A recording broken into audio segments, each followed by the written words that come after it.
देखिए, दिल्ली 2022 में एमसीडी के इलाके में एग्जिट पोल की अगर हम बात करें तो 7 कुल सीटें हैं। 7 पर भारतीय जनता पार्टी ने 2019 में जीत हासिल की थी, लेकिन एग्जिट पोल को अगर हम तब्दील करेंगे तो अभी के हिसाब से देखिए, भारतीय जनता पार्टी 4 पर लीड बनाए हुए है, कांग्रेस पार्टी 2 पर और 7 पर आम आदमी। मुझे लग रहा है थोड़ा कंफ्यूजन है, इसको जरा। ये मनोज तिवारी का इलाका है, ये मनोज तिवारी का इलाका है। यहाँ पर बीजेपी जो एमसीडी के लिहाज से देखिए, मनोज तिवारी के इलाके में अगर एमसीडी के लिहाज से हम देखें, और ये मीनाक्षी लेखी का इलाका है, यहाँ पर बीजेपी 7 पर है, आम आदमी पार्टी 4 पर। यहाँ पर भी बीजेपी की लीड आगे, और 55 पर 113 के रुझान सामने आए हैं। 55 पर आम आदमी पार्टी, बीजेपी भी 55 पर यहाँ पर नजर आ रही है। कांग्रेस पार्टी 3 पर, रमेश विधूड़ी का ये इलाका बीजेपी 6 पर, जबकि आम आदमी पार्टी 7 सीटों पर यहां पर लीड बनाए हुए हैं। अलग अलग वार्ड की ये आंकड़े इस वक्त हम आपको दिखा रहे हैं। 7 सांसदों के हिसाब से प्रवेश वर्मा विवादित बयानों के लिए ज्यादा जाने जाते हैं। प्रवेश वर्मा को लेकर क्या आंकड़े हैं उनके इलाके का? बीजेपी 5 पर, आम आदमी पार्टी 7 पर। प्रवेश वर्मा के इलाके में वार्ड पर 2 पर आगे इस वक्त आम आदमी पार्टी चलती हुई नजर आ रही है। तो अगर हम लोकसभा के लिहाज से वार्ड की तस्वीरों को देखें और वो आंकड़े देखें तो ये बेहद दिलचस्प है। हंसराज हंस, सूफी गायक हंसराज हंस के इलाके में आम आदमी पार्टी काफी बड़ी मार्जिन से 14 वार्ड में आगे चल रही है, जबकि भारतीय जनता पार्टी 9 पर आगे चलती हुई। ये हंसराज हंस के इलाके की जो तस्वीर है, जो आंकड़ा निकलकर सामने आया है, वो हम आपको दिखा रहे हैं। और दिल्ली एमसीडी में 122 के अब तक के रुझान सामने आए हैं। 62 पर आम आदमी पार्टी, 57 पर बीजेपी। बहुत बड़ा फर्क नजर नहीं आ रहा है। और गौतम गंभीर जबरदस्त तरीके से आप पर निशाना साधते हैं। बीजेपी 12 पर वहां पर आगे चल रही है पूर्वी दिल्ली में, जबकि आम आदमी पार्टी 9 पर, यानी कि गौतम गंभीर के इलाके में बीजेपी की लीड वार्ड पर जारी है, जबकि आम आदमी पार्टी वहां पर पीछे चल रही है। 124 के आंकड़े निकलकर सामने आए हैं। आम आदमी पार्टी 63 पर आगे चल रही है, बीजेपी 58 पर आगे की ओर बढ़ती हुई। संजय जी, जल्दी से आपकी टिप्पणी। एग्जिट पोल में जो आंकड़ा हमने देखा था, वहां पर सिर्फ अगर मनोज तिवारी के इलाके को छोड़ दें तो हर जगह आम आदमी पार्टी की लीड थी, लेकिन अभी ये शुरुआती आंकड़े हैं, क्या संकेत कर रहे हैं? जैसा मैं दोबारा उसी चीज को दोहराऊंगा, ये शुरुआती रुझान है और शुरुआती नतीजे भी नहीं है, रुझान है। और ये सारे के सारे पोस्टल बैलेट्स हैं। जैसा मैंने पहले जिक्र किया, बीजेपी का जनाधार, कांग्रेस का जनाधार, आम आदमी पार्टी का जनाधार बिल्कुल अलग है। आम आदमी पार्टी ने कांग्रेस का जो पूरा सपोर्ट बेस है वो अपनी ओर खींचा, और कांग्रेस का सपोर्ट बेस क्या होता था? जो नीचे तबके के लोग होते थे, जो गरीब, इलिटरेट, उनका वोट कांग्रेस के पास ज्यादा होता था, जो सारा का सारा आम आदमी पार्टी की ओर खिसक कर चला गया है।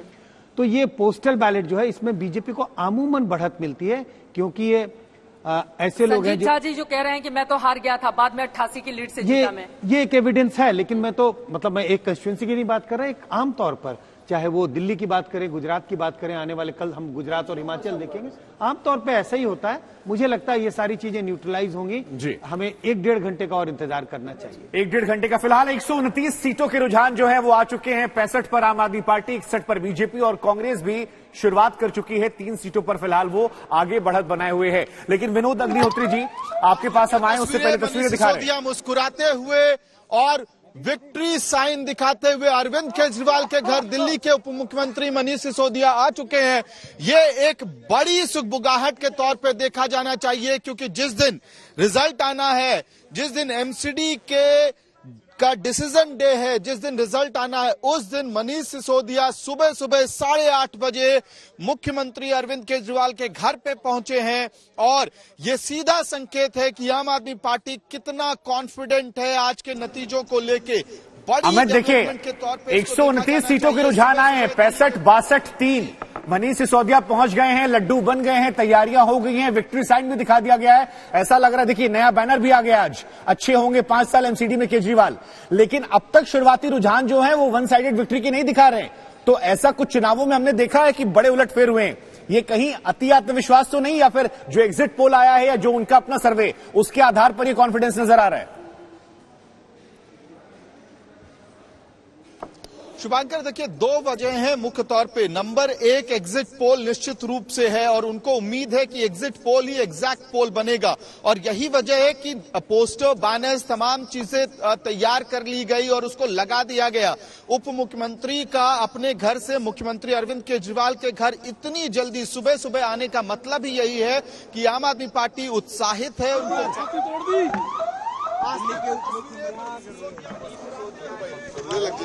चुतरा नेताओं के आने का सिलसिला जो है तेज है। ये तस्वीर उस वक्त की है जब मनीष सिसोदिया अरविंद केजरीवाल के घर पहुंचे सुबह सुबह, और अब देखिए सीटों में अंतर जो है वो भी धीरे धीरे थोड़ा फासला बढ़ता जा रहा है। मैं आपको बताऊं, नेता एक साथ बैठकर एक तो टीवी चैनल से लगातार आंकड़े इकट्ठा करते हैं, दूसरे उनके जो लोकल कार्यकर्ता रहते हैं, तो एक साथ बैठकर चुनाव का एनालिसिस करने का जो मजा है, यही कारण है कि विनोद जी सुबह सुबह मनीष सिसोदिया अरविंद केजरीवाल के घर पहुंच गए। नेताओं का अपना एक सर्वेक्षण भी होता है, पार्टियों का अपना नेटवर्क होता है, तो वो सब डिस्कस करते हैं, वो देखते हैं भाई अभी हमारी इतनी सीटों पर लीड चल रही है, इतने में और बढ़ सकती है, कि सारी चीजें होती हैं।